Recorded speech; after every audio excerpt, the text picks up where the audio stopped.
Here's a Spider-Man fact you've probably repeated yourself, and it's fake. Not the fun kind of fake, the kind where the entire internet got played by one actor. You know the moment.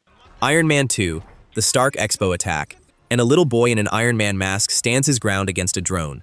Tony saves him. Nice work, kid.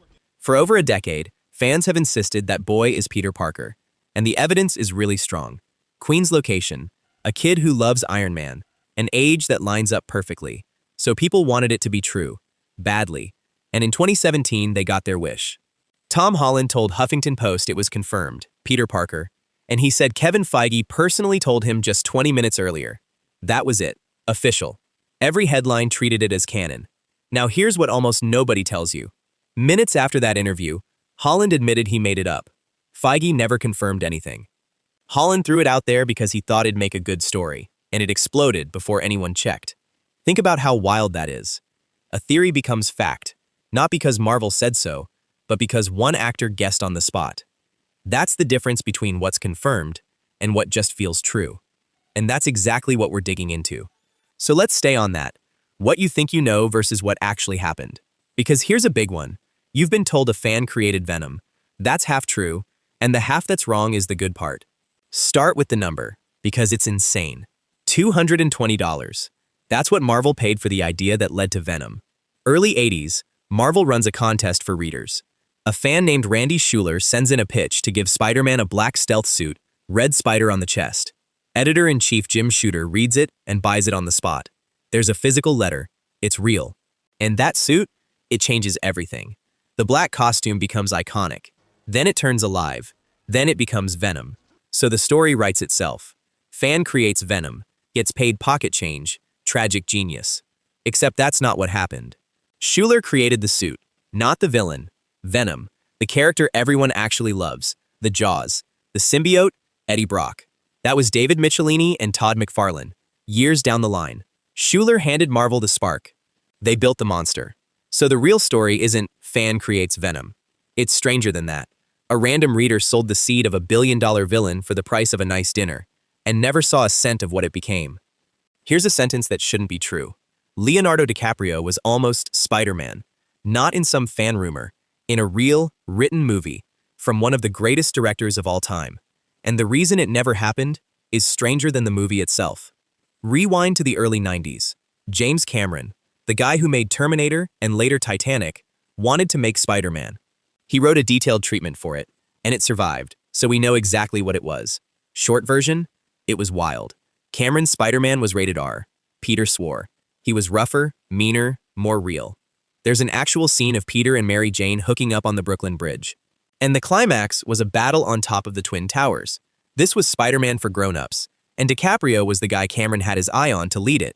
So what killed it? Not the script. The rights. Spider-Man was buried under years of lawsuits between studios, and Cameron's version suffocated in the paperwork. Eventually, Sony untangled it and handed it to Sam Raimi. Now here's the twist people miss. Cameron often gets credit for inventing the organic web shooters. That's disputed. Writers before him had already floated the idea, so he made it famous, sure, but he probably didn't invent it. The legend gave itself a little extra credit. Donald Glover gets way too much credit for Miles Morales. He also gets nowhere near enough. Both are true, and untangling that is one of the best stories in Spider-Man history. Here's the setup. Around 2010, Spider-Man's being rebooted, and fans start a campaign to cast Glover as Peter Parker. It goes big. His show Community even jokes about it, putting him in Spider-Man pajamas for a quick scene. That's where the magic happens. Marvel writer Brian Michael Bendis sees it, and Bendis is, right then, developing a brand new Spider-Man, a black teenager named Miles Morales. Glover in that suit told him the idea was landing.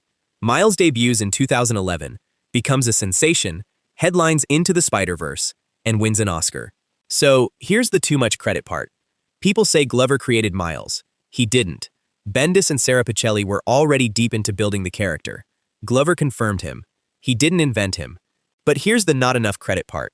Without that campaign and that scene, Bendis might never have felt so sure.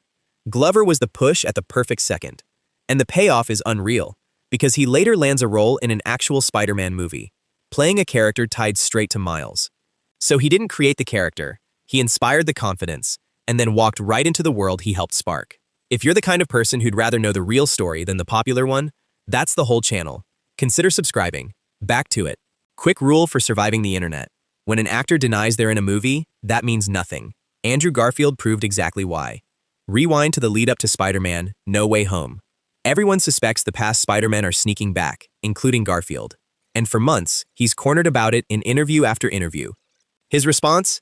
Deny, deny, deny. He tells reporters flat out he's not in it. A set photo leaks showing him there, and he shrugs it off as a Photoshop. He compares the whole thing to the game Werewolf. I feel like I'm in a game of fucking Werewolf or Mafia where I'm like, I'm not. Total sincerity. Total lie. Because he was in the movie. He'd been in it the entire time he was denying it. Now here's the good part. Once No Way Home was out, Garfield came clean. He admitted he hated lying, but he framed it as a game he was playing with the press and the fans, and he clearly loved winning it. The man was acting even when the cameras weren't rolling for a movie. And that's the thread running through this whole video. Remember how we opened? A confirmation turned out to be fake. Now a flat denial turns out to be fake too. With Spider-Man, what people say off-screen is its own performance. Believe the movie, never believe the press tour. For almost 20 years, fans have blamed Sam Raimi for ruining Spider-Man 3 with a botched Venom. Here's the thing they get wrong. Raimi didn't want Venom in the movie at all. He was forced. Let's be clear about Raimi first.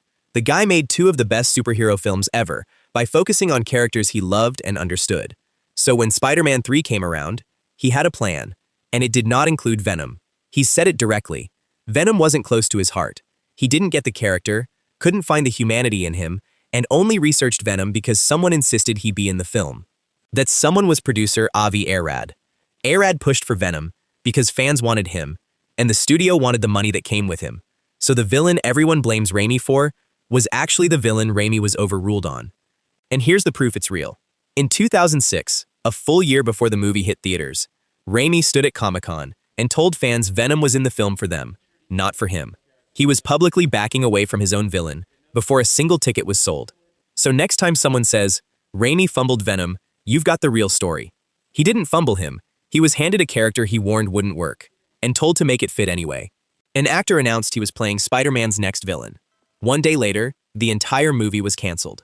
That actor was John Malkovich, and this is the story of Spider-Man 4. Rewind. After finishing his trilogy, Sam Raimi went straight into Spider-Man 4, planned for 2011.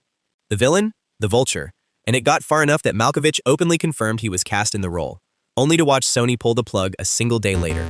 Think about how brutal that timing is. You tell the world you're the Vulture, and the next morning there's no movie. And what a movie it was shaping up to be. Anne Hathaway was in talks for Felicia Hardy. Dylan Baker was finally set to become the Lizard.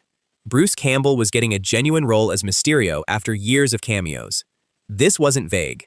This had shape. So why did it die? Raimi couldn't lock the script by the studio's deadline, and after being forced to cram Venom into Spider-Man 3, he wasn't going to make another film he didn't believe in. He walked. Sony scrapped it and rebooted everything. And here's your final twist. The internet is convinced Hathaway was going to be a brand new villain called the Vulturess.